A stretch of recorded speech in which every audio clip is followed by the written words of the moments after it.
Doom is one of my favorite gaming franchises, so 'tis about time I get around to ranking the games from worst to best, especially since Doom the Dark Ages just dropped a couple of weeks past. You're watching Rayl Deal Games, and all I can promise with this list is that it's going to be pretty different from any others you've likely ever seen on YouTube or elsewhere. I've loved the series ever since I was young, and as such I've played every single game in the franchise, watched the films, and enjoyed the board games. In this video, I'm going to rank all of these things, coming out to a grand total of 19 individual entries. I make new gaming videos every Wednesday and Friday, and if you like today's video, consider smashing that like button, subscribing, and ringing the notification bell. My big goal for the year is 10,000 subscribers, and with you in my community, I know we can get there. Before we get started, it's important to note that I recorded my Eternal and Doom 2016 footage on PS5 using a controller after several months of just using MNK, so please forgive my awful gameplay for those two games. With all of that established, let's dive right in. Number 19, Mighty Doom. I'm not a fan of mobile gaming, and I never have been. Truly, I'm not the best person to evaluate this game as a result. Mighty Doom isn't the worst thing I've ever played in my life, but I've played loads of borderline unplayable pieces of garbage, so that's not much of a commendation. Number 18, Doom Annihilation. Video game movies titled Annihilation have a bad history, and Doom Annihilation unfortunately follows in the footsteps of Mortal Kombat Annihilation, and somehow manages to be worse than that film. There's a certain 90s cheese and charm to MK Annihilation, and the same can't be said of Doom Annihilation. Honestly, it is probably the worst video game movie I've ever seen in my life, and yes, that's including the live-action Super Mario Bros. Film. It's only higher than Mighty Doom because I can actually evaluate this one with a degree of certainty. Number 17, Doom Resurrection.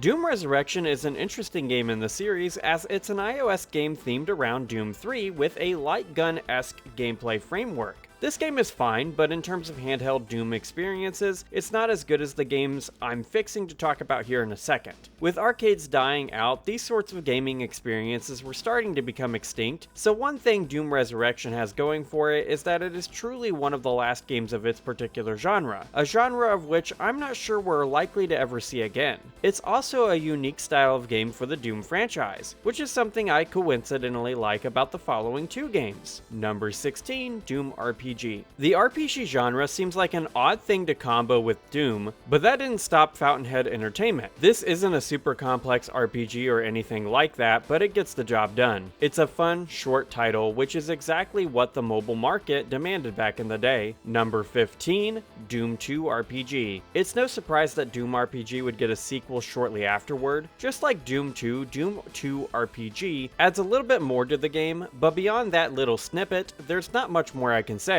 It's been well over a decade since I've even seen these games be played, let alone play them for myself. I've been meaning to do a refresher for years, but I'm 30 now with an ever-increasing backlog, so I'm not sure if I'll ever actually get around to it. I'd much rather replay the games higher up on this list first anyway. Number 14, Doom GBA. Somehow these programming geniuses at Palmer Productions got pretty much the whole game of Doom running on GBA hardware long before porting Doom to refrigerators and pregnancy tests became a thing. More surprising than this is how they got the next entry to work too. Number 13, Doom 2 GBA. There's more content in Doom 2 than the original game, specifically in terms of unique demons and weapon variety, so it is a bit more impressive that they got Doom 2 to work on GBA hardware just as well as they managed to get the first game to. Back when the GBA was new, these two GBA ports would have been awesome ways to experience Doom, but in the present day when Doom and Doom 2 are playable on Steam Deck or Switch, there's essentially no reason to go back to these other than for the historical experience. Number 12, Doom VFR.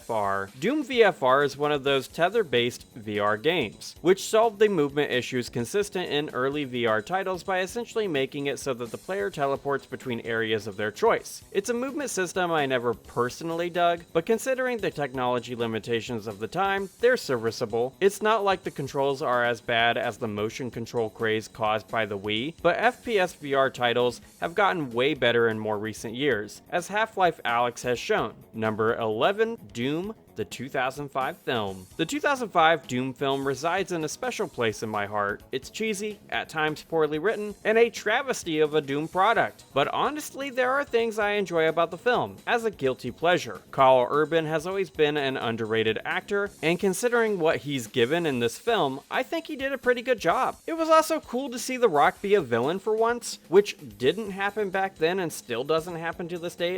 It's kind of a unique aspect of this film. Beyond these aspects, the first-person shooting scene is legit one of the coolest things I've ever seen in a cinema, and is a definite highlight of the whole film. With one change, this film would have been far better received too, as it is pretty successful at emulating the atmosphere and environments of Doom 3, which was the newest game on the market at the time. One of the biggest pitfalls of the film is how the demons of Doom are replaced with this plotline about mutated humans, which I would guess was likely done to avoid triggering evangelicalists, of which there are many in the United States, especially back in 2005 with 9/11 still living so vividly in the public consciousness. It's a change that makes political sense, but it did harm the Doom community's impression of the film, which was just not the right move. That being said, I just pretend this movie doesn't have Doom as the title, and in that context, it's a solid B-tier flick. Number 10, Final Doom. This take is definitely going to be in discordance with the classic Doom community, as loads of people love aspects of Final Doom. Personally, I consider Final Doom to just be an expansion to Doom 2, but since the community considers it a different game, I'm going to rank it separately. I'm not a fan of Evolution or Plutonia, other than some specific levels that are absolutely undeniably awesome. It's one of those things where the highest highs of Final Doom are greater than the greatest points in either Doom or Doom 2, but since most of the levels just aren't that fun, the whole experience is tarnished by association. At least that's the way it is for me. I'm definitely here for levels like Mount Pain in Evolution and Bunker in Plutonia, but once again, the vast majority of levels are just not it. Meaning I'd much rather skip over those than actually play through Final Doom as one coherent campaign. Playing through the games as a full campaign is something I value highly in classic Doom, so this is definitely partially my personal taste, impacting my final perspective. Number 9, Doom the board game from 2004. I'm really into board games, and weirdly enough, Doom has a pair of solidly fun ones. The 2004 board game is based on Doom 3 somewhat, and since I've only played it once or twice, it's not something I can dive super deep into the mechanics of now. Essentially, one player controls the demonic hordes, and they play against their friends, who take command of the UAC Marines. Is it the most complex and best designed board game of all time? Absolutely not, but it is a solid time, outshined by the second board game that would be made 12 years later. Number 8, Doom, the board game from 2016. This board game rendition of Doom is something I've played many more times than the 2004 original. It's got the same general framing for the gameplay, where one player controls the hordes of hell while every other player takes command of a space marine. The big difference in this version is that the core gameplay mechanics have been touched up and are far more fun and fair this time around. The Space Marine players get to truly feel like unstoppable arbiters of death and destruction, which matches the theming of the game perfectly. The Demon player gets to have some solid fun as well, since they get to control loads and loads of demons, each with a nice chunky piece of plastic to represent them. My favorite piece is obviously the Cyber Demon, because it is both powerful and massive. It's a game I'm always happy to bust out when I've got enough friends together to play a nice solid 5-player game, but I'd be lying to suggest that it's more fun than the video games that inspired it. Every entry from this point onward is in my top 100 of their respective release decades. Number 7, Doom 64. Anyone who's subbed to the channel for a significant period of time would know how much of a Mortal Kombat fan I am, which is relevant to this particular entry since Doom 64 was developed by Midway. Midway was an awesome company, and they managed to create atmospheric horror and action games far better than most other companies in the market at the time. There's a lot of commonality between the environmental design of Doom 64 and the arcade era of Mortal Kombat, and as such, the aesthetic of this game has always stood out to me. In terms of level design and mechanics, I clearly don't like Doom 64 as much as the mainline games in the series. However, that's not to say the game doesn't bring cool things into the franchise. I mean, this is the game that the Unmaker comes from, which would would come back in Eternal. There's a definite difference in the way the demons artistically are displayed as well as the weapons, and all of this together makes Doom 64 stand out amongst its peers. In some ways, it lines up atmospherically with the next entry on this list. Number 6, Doom 3. One of my favorite things about Half-Life is its atmospheric opener, where the game is perfectly comfortable with just having the player wait for, no joke, 15 minutes straight before they get to do anything of real mechanical consequence. I hazard a guess that this opener, which is quite revolutionary for its time, is a massive source of inspiration for the start of Doom 3. Doom 3 commits itself to the same sort of opener, allowing the player to really acclimate themselves to the vibes of the UAC station they'll be running and gunning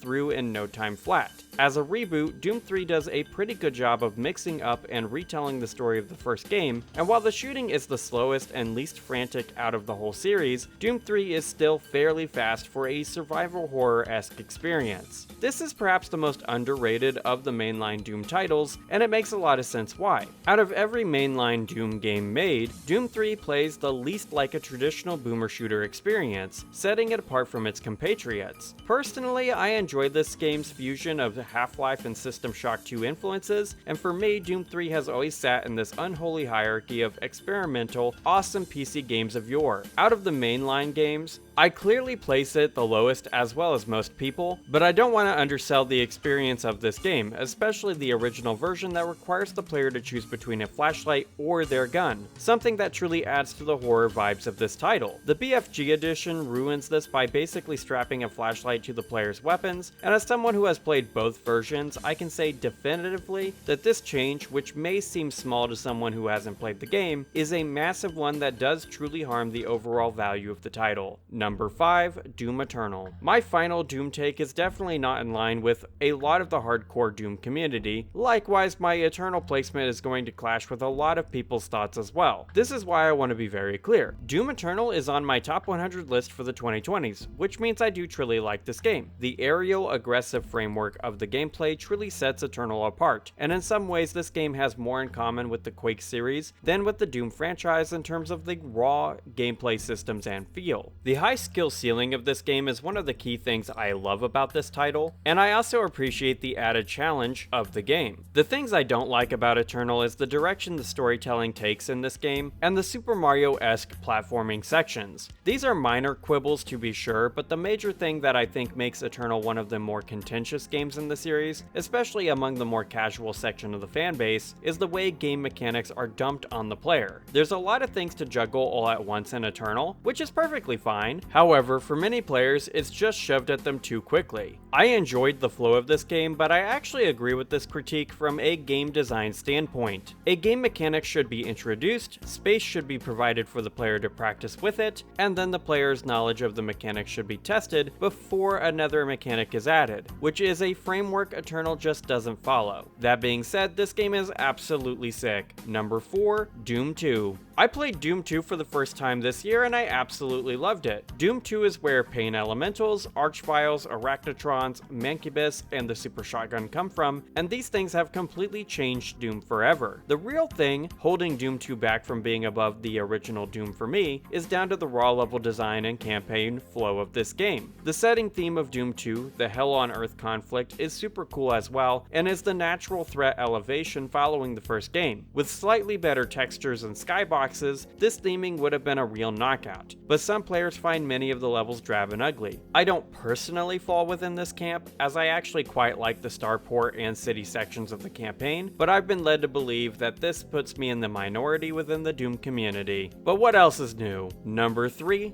Doom the Dark Ages. Doom the Dark Ages may very well go up one place for me as time goes on, but considering the ever-present danger of recency bias, I'm going to keep it at number 3 for now. It's worth noting that part of the reason for my high placement of this game is due to my deep love and appreciation for parry mechanics in games, which is one of the core reasons I played this game on Nightmare difficulty with the parry window timing reduced to the lowest possible setting. Just like with Eternal, my biggest issues with this game are tied to the story and the fact that the environment and vibes of this game don't match the Doom franchise. This truly should have been a Quake reboot, and my biggest hope is that it is trying to set up a potential Quake return down the line. I put out an in-depth analysis of this game last week, and to summarize the core ideas of that video, the murder rooms, more open level design, weapon suite, demon lineup, boss fights, and how these things interact with the periskeleton of the gameplay is absolutely genius. I'm stoked to see what expansions come out for this game later down the line, and when that happens, I'll probably remake this list. Number 2,